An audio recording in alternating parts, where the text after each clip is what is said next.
Good afternoon.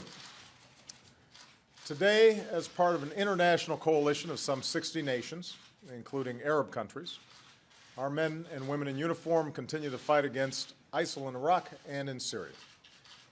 More than 2,000 coalition airstrikes have pounded these terrorists. We're disrupting their command and control and supply lines, making it harder for them to move.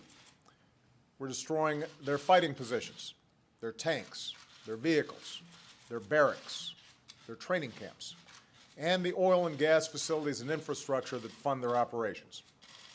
We're taking out their commanders, their fighters, and their leaders. In Iraq, local forces have largely held the line and in some places have pushed ISIL back. In Syria, ISIL failed in its major push to take the town of Kobani, losing countless fighters in the process, fighters who will never again threaten innocent civilians. And we've seen reports of sinking morale among ISIL fighters as they realize the futility of their cause. Now, make no mistake, this is a difficult mission, and it will remain difficult for some time.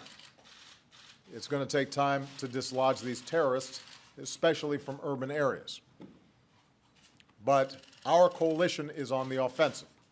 ISIL is on the defensive, and ISIL is going to lose. Its barbaric murders of so many people, including American hostages, are a desperate and revolting attempt to strike fear in the hearts of people it can never possibly win over by its ideas or its ideology, because it offers nothing but misery and death and destruction. And with vile groups like this, there is only one option.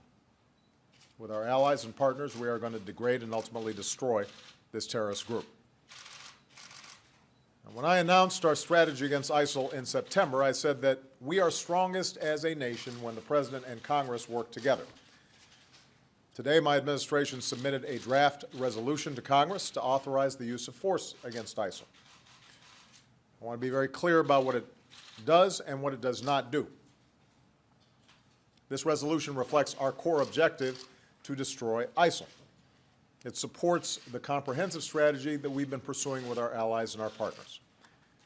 A systemic and sustained campaign of airstrikes against ISIL in Iraq and Syria, support and training for local forces on the ground, including the moderate Syrian opposition, preventing ISIL attacks in the region and beyond, including by foreign terrorist fighters who try to threaten our countries, regional and international support for an inclusive Iraqi government that unites the Iraqi people and strengthens Iraqi forces against ISIL, humanitarian assistance for the innocent civilians of Iraq and Syria who are suffering so terribly under ISIL's reign of horror. I want to thank Vice President Biden, Secretaries Kerry and Hagel, and General Marty Dempsey for their leadership in advancing our strategy. Even as we meet this challenge in Iraq and Syria, we all agree that one of our weapons against terrorists like ISIL, a critical part of our strategy, is the values we live here at home. One of the best antidotes to the hateful ideologies that try to recruit and radicalize people to violent extremism is our own example as diverse and tolerant societies that welcome the contributions of all people, including people of all faiths. The resolution we've submitted today does not call for the deployment of U.S. ground combat forces to Iraq or Syria.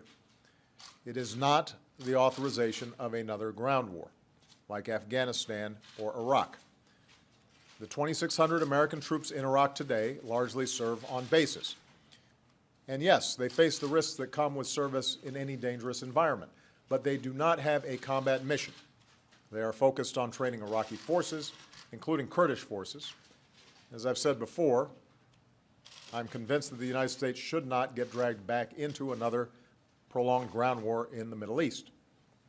That's not in our national security interest, and it's not necessary for us to defeat ISIL.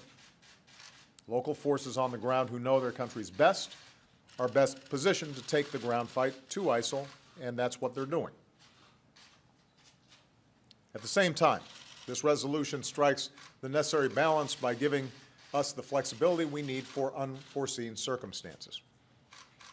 For example, if we had actionable intelligence about a gathering of ISIL leaders, and our partners didn't have the capacity to get them, I would be prepared to order our special forces to take action because I will not allow these terrorists to have a safe haven.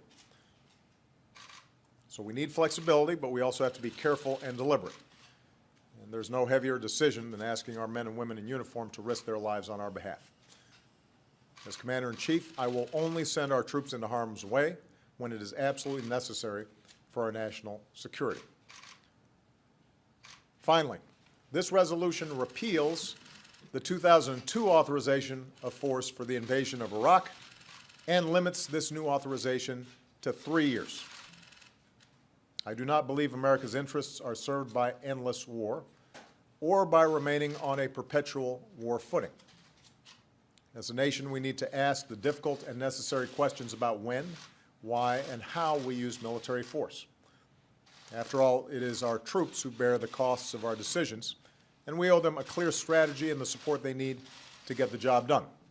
So this resolution will give our armed forces and our coalition the continuity we need for the next 3 years.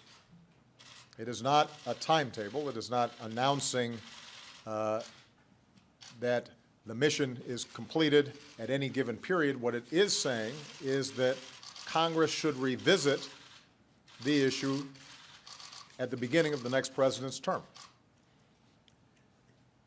It's conceivable that the mission is completed earlier. It's conceivable that after deliberation, debate, and evaluation, that there are additional tasks to be carried out in this area. And the people's representatives, with a new president, should be able to have that discussion. In closing, I want to say that in crafting this resolution, we have consulted with and listened to both Republicans and Democrats in Congress. We've made a sincere effort to address difficult issues that we've discussed together. In the days and weeks ahead, we'll continue to work closely with leaders and members of Congress on both sides of the aisle. I believe this resolution can grow even stronger with the thoughtful and dignified debate that this moment demands. I'm optimistic that it can win strong bipartisan support and that we can show our troops and the world that Americans are united in this mission. Today, our men and women in uniform continue the fight against ISIL, and we salute them for their courageous service. We pray for their safety. We stand with their families who miss them and who are sacrificing here at home. But know this, our coalition is strong, our cause is just, and our mission will succeed. And long after the terrorists we face today are destroyed and forgotten, America will continue to stand free and tall and strong. May God bless our troops, and may God bless the United States of America. Thank you very much, everybody.